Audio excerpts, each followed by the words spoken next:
제목 한번 읽어볼까요? 시작. 네, 결단하는 사람과 지체하는 사람입니다. 우리들의 인생 가운데 결단이 중요하죠. 결단이 없으면 한 걸음도 나아갈 수 없는 것이 우리들의 삶이니까 결단이라는 것이 매우 중요하다고 생각합니다. 자, 오늘 여러분들과 함께 이 결단에 대한 이야기를 하려고 하는데요. 이 결단 앞에서 정말 아름다운 결단과 순종을 이룬 사람과 지체하는 사람, 아브라함과 롯을 비교하면서 하나님 앞에 주어진 인생을 어떻게 살면 귀한 인생이 될까를 한번 살펴보는 그런 시간들이 되었으면 좋겠습니다. 자, 첫째, 신속함으로 인생을 채운 아브라함이 있었다는 것이 있죠. 다 같이 읽어봅니다. 시작. 신속함으로 인생을 채운 아브라함. 네, 여러분, 아브라함이 역사 가운데 처음 등장한 곳이 어디냐 하면 그의 고향이었습니다. 근데 그의 고향은 갈대아 우르라는 곳이 그의 고향이었던 것이죠.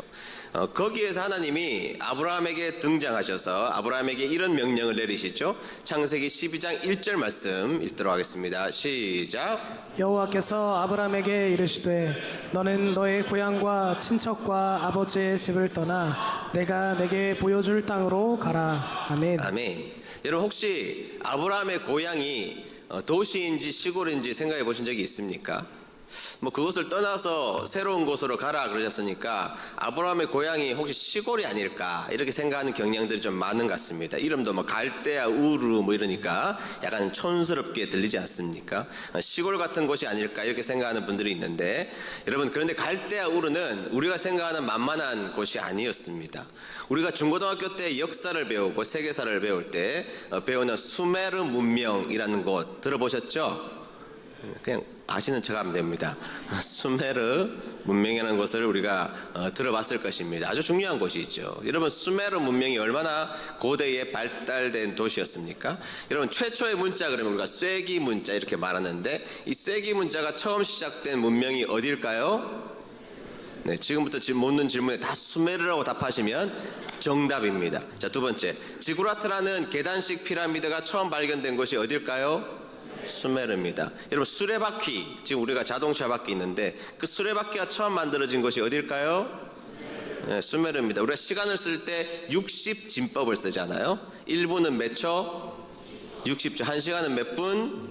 그것이 처음 만들어진 곳이 어딜까요? 수메르 문명입니다. 세금의 개념도 수메르에서 시작됐고, 여러분, 길갈메시 서사시 그러면 최초의 문학 작품 이렇게 우리가 배워왔는데, 길갈메시 서사시도 역시 수메르에서 시작된 것입니다. 여러분, 갈대아 우르가 바로 그곳이라는 겁니다. 최고의 문명으로 가득 찬 곳이 아브라함의 고향 갈대아 우르였다는 것입니다. 그러니까 시골이 아니에요. 지금으로 말하면 뉴욕, 런던, 도쿄, 두바이, 서울 다 합쳐놓은 것과 같은 그런 곳이 초메트로폴리탄, 초거대 도시가 바로 갈대아 우르였다는 것입니다. 그런데 하나님이 나타나셔서 거기를 떠나라는 겁니다. 최고의 도시를 떠나서 어디로 갈지 모르는 그곳으로 향하여서 가라고 이야기해주고 있다는 것입니다. 여러분, 최고의 도시 갈대아 우르, 초메트로폴리탄, 거기를 떠나면 모든 곳이 다 시골입니다. 최고의 도시니까요. 나머지는 다 시골에 불과한 곳이라는 거죠. 제가 꼬마 때 외갓집이 서울에 있어서 서울에 놀러 간 적이 있었습니다. 놀러 갔더니 우리 친척들이, 서울에 계시는 친척들이 그러더라고요. 인선이 시골에서 올라오느라 고생했네 그러더라고요. 그래서 제가 가만히 들으면 기분이 좀 안 좋아요. 그래서 삼촌, 김천 시골 아니에요. 그러니까 막 웃으시는 거예요. 거기 있는 친척들이 다 웃으시더라고요. 아니요, 삼촌, 김천은 시예요, 시.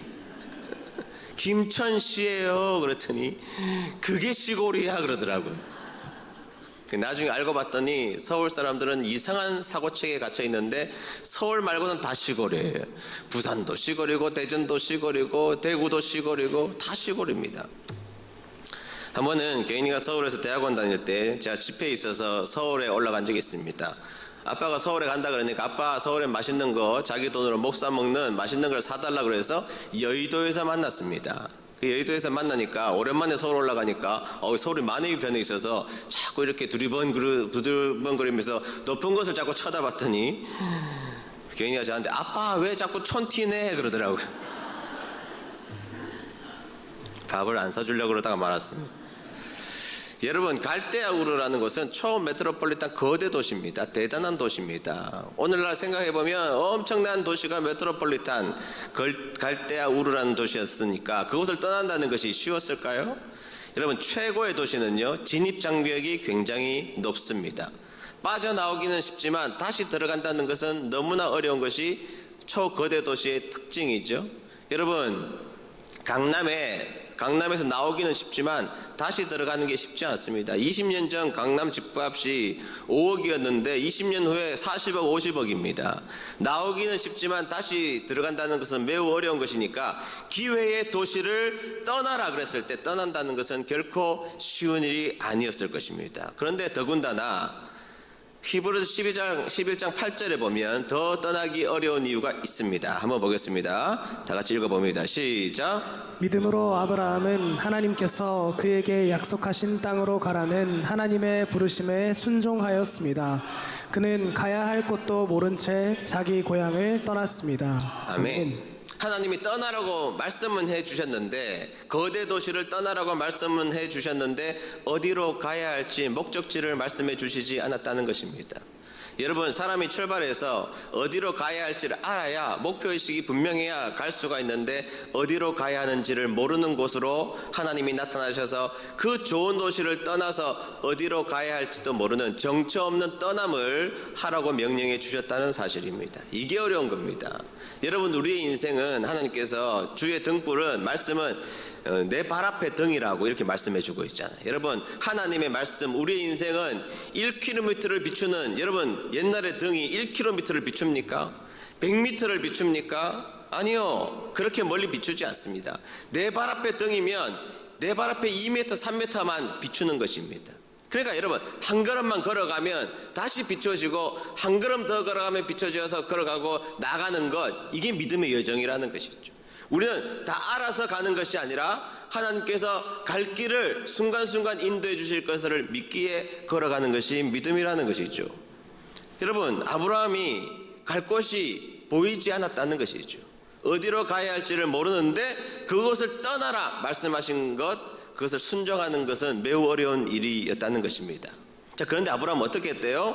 다시 한 번 더 11장 8절에 보면 동사가 두 개 나오는데 순종했다 그리고 떠났다, 이렇게 두 단어로 아브라함의 행동을 우리에게 설명해 주고 있다는 것입니다.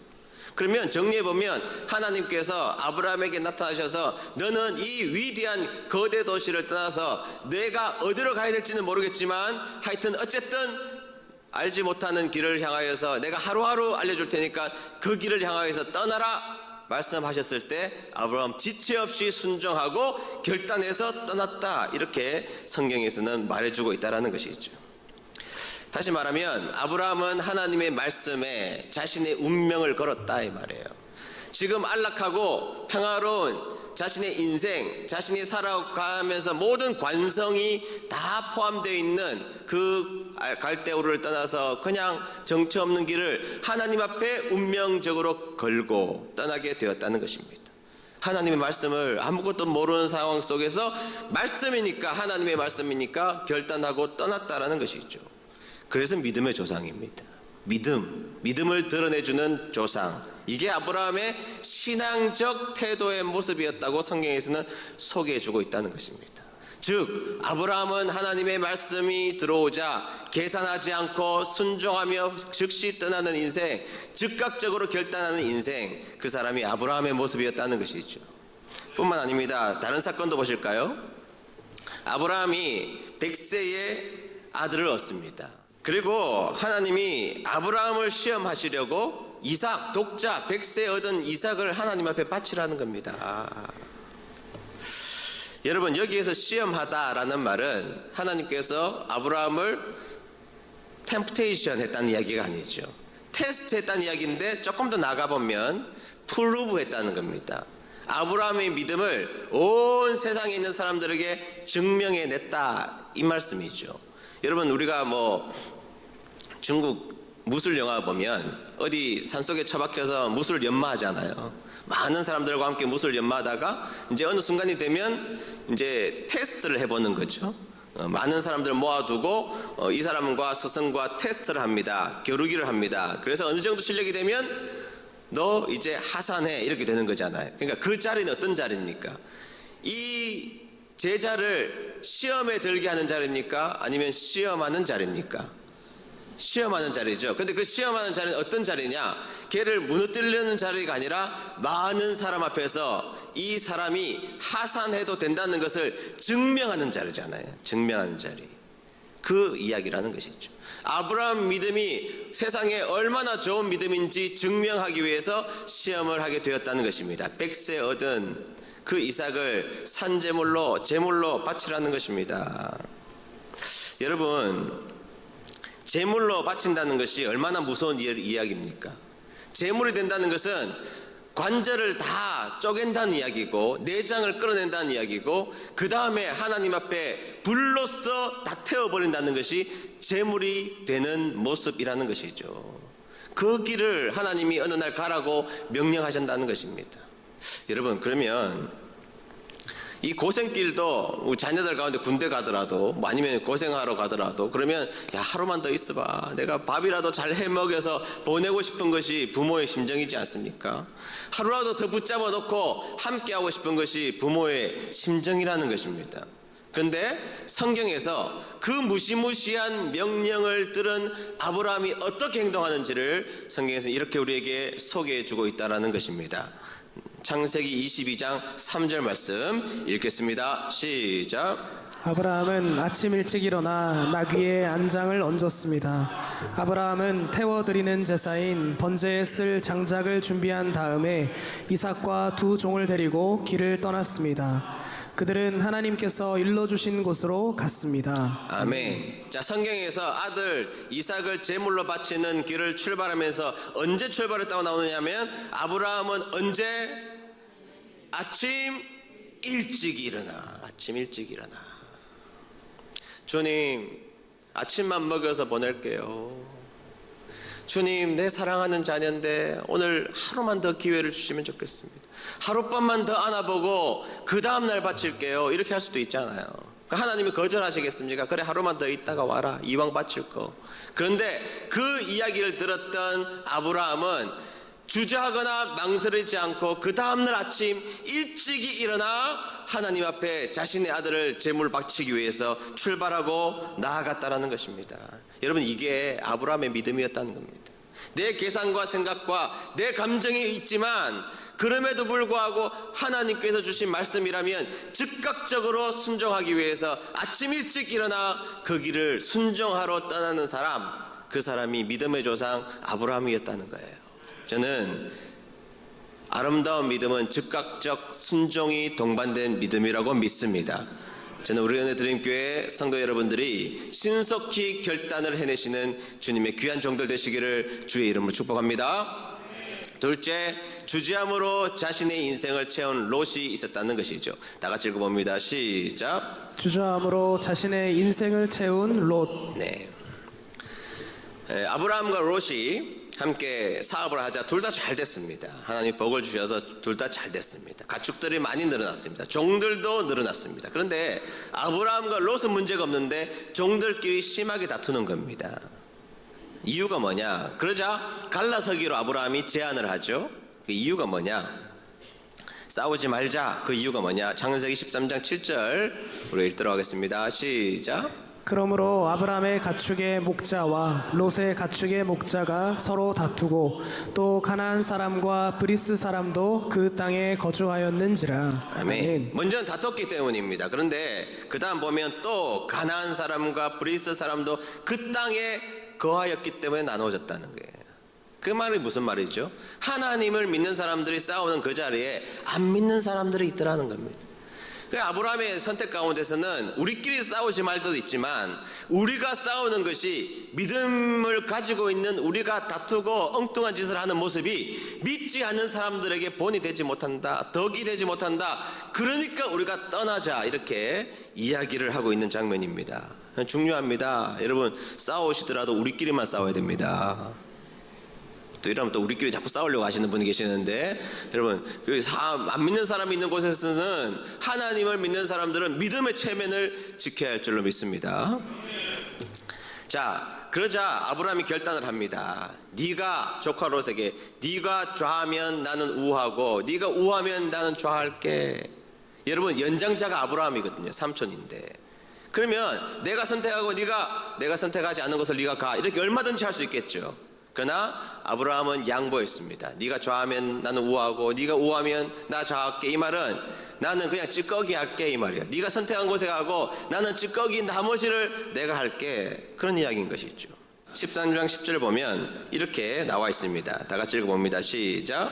이에 롯이 눈을 들어 요단 지역을 바라본즉 소알까지 온 땅에 물이 넉넉하니 여호와께서 소돔과 고모라를 멸하시기 전이었으므로 여호와의 동산 같고 애굽 땅과 같았더라. 아멘. 삼촌이 네가 좋아하면 내가 우할게. 그러면 아니요 삼촌이 먼저 선택하세요, 이렇게 해야 되는데 얼마나 세상 일에는 빨리 결단하는지 이게 성경에 보면 이에 롯이 눈을 들어. 자, 그 말이 떨어지자마자 이에 롯이 눈을 들어 이렇게 말하면 좀 제가 감정이입해서 설명하면 이런 표현이에요. 손으로 탁 눈을 가리고 뒤꿈치를 들고 사방을 주의 깊게 살폈다, 이 말이에요. 어느 땅이 좋은지를 살폈다는 겁니다. 저도 지금 이렇게 빛을 가리니까 여러분들이 잘 보이네요. 이렇게. 그렇게 살폈다는 겁니다. 어디가 좋은지를 살피다가 보니까 저기 멀리 소돔과 고모라가 보이는데 애굽 같은 곳이, 다시 말하면 파라다이스 같은 곳, 라스베가스 같은 곳, 너무 멋진 곳, 그 멋진 곳이 딱 들어오자 삼촌 내가 저기 갈게요 했다는 거예요. 롯은 세상 일에는 이렇게 신속하게 반응합니다.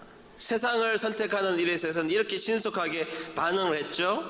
근데 여러분 신앙의 결단은 어떻게 하는지 보세요. 그 이후에 소돔과 고모라가 점점점 처음부터 타락한 도시였지만 점점점 타락하여서 하나님이 소돔과 고모라를 멸망시키기로, 심판하시기로, 불로 심판하시기로 작정하십니다. 그리고 롯에게 너 빨리 도망가, 가족들과 함께 빨리 소돔과 고모라를 도망가, 이렇게 명령을 하시죠. 그러면 여러분 하나님의 명령이라면 빨리 신속하게 도망가야죠. 특별히 멸망당할 것인데 빨리 도망가야 하는데 롯이 어떻게 했는지를 성경에서는 이렇게 기록하고 있습니다. 창세기 19장 16절 말씀 읽겠습니다. 시작. 그러나 롯이 지체하매 그 사람들이 롯의 손과 그 아내의 손과 두 딸의 손을 잡아 인도하여 성 밖에 두니 여호와께서 그에게 자비를 더하심이었더라. 아멘. 아멘. 여러분 롯이 멸망한다고 빨리 도망가라고 했는데 롯이 어떻게 했다고요? 지체했다는 거예요. 아니 소돔과 고모라를 선택할 때는 막 눈을 들어가지고 막 뒤꿈치를 들고 생 난리를 치더니 심판하니까 빨리 떠나라고 하니까 지금 롯이 지체하고 주저하고 있었다는 겁니다. 여러분 여기에서 히브리어 원어 성경에 보면 나중에 성경의 학자들이, 유태인 성경학자들이 읽으면서 중요한 구절에다가 여러 가지 기호들을 붙였습니다. 그런데 가장 중요한 기호가 하나 있는데 그 기호가 살살렛이라는 기호입니다. 기호 이름이 뭐라고요? 살살렛이라는 기호인데 그 기호는 이렇게 물결 모양으로 하늘로부터 이렇게 땅으로 내려오는 그림처럼 이렇게 물결 모양으로 되어 있는 기호가 살살렛입니다. 이 살살렛의 기호는 상층부와 하층부를 이어준다, 이런 의미가 가지고 있어요. 다시 말해서 하늘나라의 땅과 이 땅을 이어주는 귀한 말씀이다, 그런 의미가 있어요. 그런데 이 살살렛이 붙어있는 그 단어는 너무나 중요하니까 두 번 읽어라 이렇게 되어 있어요. 너무나 중요하니까 몇 번 읽어라? 두 번. 그런데 이 살살렛이라는 기호는 구약성경 전체에 4번밖에 등장하지 않아요. 그러니까 여러분 정말 중요한 단어라는 거죠. 그런데 이 살살렛이라는 기호가 오늘 이 구절에 붙어 있는데 어디에 붙어 있느냐? 지체함에 딱 붙어 있어요. 그러니까 여러분 히브리어 성경 읽을 때 어떻게 읽어야 되느냐? 롯이 지체함에 이렇게 읽어야 된다는 거예요. 너무 중요한 말씀이라는 거예요. 무슨 말씀이죠? 하나님께서 우리에게 명령해 주셨을 때에 지체하면 안 된다는 거예요. 즉시 나가야 된다. 즉시 순종하며 나가야 우리의 인생이 귀한 인생이 될 수 있다라고 우리에게 말씀해 주시는 겁니다. 여러분 하나님의 말씀이 떨어졌을 때, 여러분들에게 주어졌을 때 지체하지 않는 여러분 되시기를 축복합니다. 지체하면 망하는 거예요, 여러분. 지체한다는 것입니다. 그래서 두 번 읽어라. 롯이 지체하매. 무슨 말이에요, 여러분? 롯의 가치관 속에서는 하나님의 명령 앞에 그는 지체하고 말았다는 겁니다. 명령이 하나님의 명령인 것을 명확하게 들었음에도 불구하고 그는 우물쭈물하고 지체하며 신속히 나아가지 못하고 결단하지 못하는 인생, 그의 인생이 롯의 인생이었다는 것이죠. 여러분, 나에게 주어진 인생, 지체함이 아니라 신속하게 순종함으로 하나님 뜻 앞으로 나아가는 저와 여러분 되시기를 축복합니다. 셋째, 결단으로 나아가게 하는 믿음이 있다는 사실입니다. 다 같이 읽어봅니다. 시작. 결단으로 나아가게 하는 믿음. 왜 아브라함과 롯의 중요한 차이가 있을까요? 왜 아브라함은 즉각적으로 순종하고 롯은 지체했을까요? 그것은요, 믿음의 차이입니다. 뭐의 차이라고요? 네, 믿음의 차이입니다. 하나님을 향한 믿음의 차이입니다. 여러분, 믿음의 크기는 결단의 크기와 똑같은 것이고, 믿음의 크기는 결단을 신속히 함과 정비례 한다는 것입니다. 롯은 결정함에 있어서 눈에 좋아 보이는 것을 선택했습니다. 세상적 기준, 세상적 가치관으로 좋아 보이는 것을 선택했지만, 아브라함은 어떻게 선택했느냐? 장소가 중요하지 않다는 것입니다. 어느 장소에 가든지 하나님이 함께 해주시는 곳이 복된 곳임을 믿었다 이 말이에요.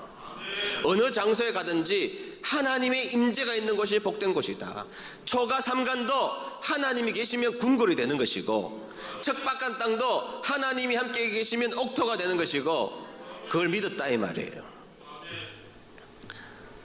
여러분, 그래서 헤브론을 가게 됐잖아요. 아브라함이.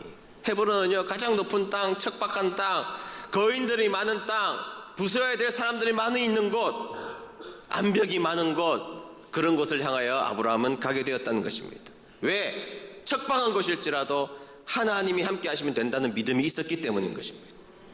저는 여러분들이 이런 믿음이 있게 되기를 바랍니다. 하나님 앞에 선택하려고 하니, 하나님 말씀에 순종하려고 하니 척박함이 눈에 보여요. 그렇게 하니까 불편함이 눈에 보여요. 그러나 불편하고 척박한 곳일지라도 하나님이 함께하면 된다. 하나님이 함께 하시면 이루어질 수 있다. 하나님이 함께 해주시면 승리할 수 있다. 그 믿음으로 전진해 나가는 여러분 되시기를 축복합니다. 아브라함은 그곳에서 이렇게 기도했을지 몰라요. 하나님, 이곳은 척박한 곳입니다. 그래서 제 마음이 아픕니다. 내가 고생하는 건 괜찮은데 처자식 고생할 생각이 하니 눈물이 납니다. 어떻게 살아가야 될지 잘 모르겠습니다. 그러나 하나님, 내가 이곳에 제단을 쌓고 예배 드립니다. 그러나 제가 한 결단 속에 하나님이 함께 해주시면 이곳이 축복의 장소임을 믿습니다. 빈들의 마른 풀을 옥토로 만드신 하나님, 악을 골짜기에 귀한 십자가를 세우고 그 속에 은혜를 베푸신 하나님, 그 하나님 우리가 믿는 하나님이신 줄로 믿습니다. 자, 여러분, 또 하나 아브라함의 믿음을 또 볼 수가 있죠. 여러분, 아브라함이 이삭을 바치려고 할 때, 바치려고 왜 아침 일찍 떠났나요? 왜? 여러분, 무턱대고 간 게 아닙니다. 그 아침 일찍 이삭을 데리고 번제하러 가죠. 종들이 뗄 나무를 준비 다 하고 종들 데리고 모리아산으로 나갑니다. 이제 모리아산 밑에서 모리아산 올라가서 제사를 드려야 되는데, 창세기 22장 5절을 보실까요? 제가 읽겠습니다. 그에게 어떤 믿음이 있었느냐? 이에 아브라함이 종들에게 이르되, 너희는 나귀와 함께 여기 기다리라. 그러니까 너희들 올라오지 마. 너희들은 여기 있어. 하나님 앞에 제사 드렸는데 얘네들이 말릴까봐 너희들 여기 있어 하고 올라갑니다. 그 다음에 이렇게 말해요. 내가 아이와 함께 저기 가서 예배하고 우리가 너희에게로 돌아오리라. 여러분, 둘이 올라가잖아요. 지금 올라가서 자신의 아들이 죽어야 제물이 되니까 죽고 나면 자신 혼자 내려오는 거예요. 터덜 자신의 같이 올라갔던 아들이 없는 슬픔으로 터덜 혼자 내려와야 되는데, 성경에서 뭐라고 그러는가 하면, 아들과 함께 이 아이와 함께 올라갔다가 우리가 함께 내려오겠다는 거예요. 많은 신학자들이 이 부분을 해석하면서 최초의 부활신앙을 가지고 있었던 자가 아브라함이었다 이렇게 말하고 있습니다. 무슨 이야기예요? 지금 내가 올라가서 아브라함이 이삭을 제물로 바칠 때 내 아들이 그곳에서 금방은 죽을 것이지만 살아계신 하나님께서 내 아들을 살리실 것이라고 믿었던 것입니다. 그 믿음으로 아침 일찍 그 자신의 아들을 제사로 바치는 그 길에 올라갔다가 내가 비록 내 아들을 죽일지라도 우리 하나님 내 아들을 살려주실 것이라는 것을 믿고 온 것입니다. 저는 오늘 주님 앞에 서 있는 우리들의 삶이 아브라함처럼 하나님이 주시는 말씀에 즉각적 순종의 자리로 나아가는 저와 여러분 되시길 축복합니다. 지체하는 삶, 롯처럼 지체하는 삶, 지체함의 삶이 아니라 아침 일찍부터 하나님의 말씀을 붙들고 하나님의 말씀이 있는 곳이 아골골짝 빈들일지라도 그곳에서 하나님께서 복을 주신다는 믿음으로 여러분들에게 주어진 인생을 살아가는 복된 여러분 되시기를 주의 이름으로 축복합니다.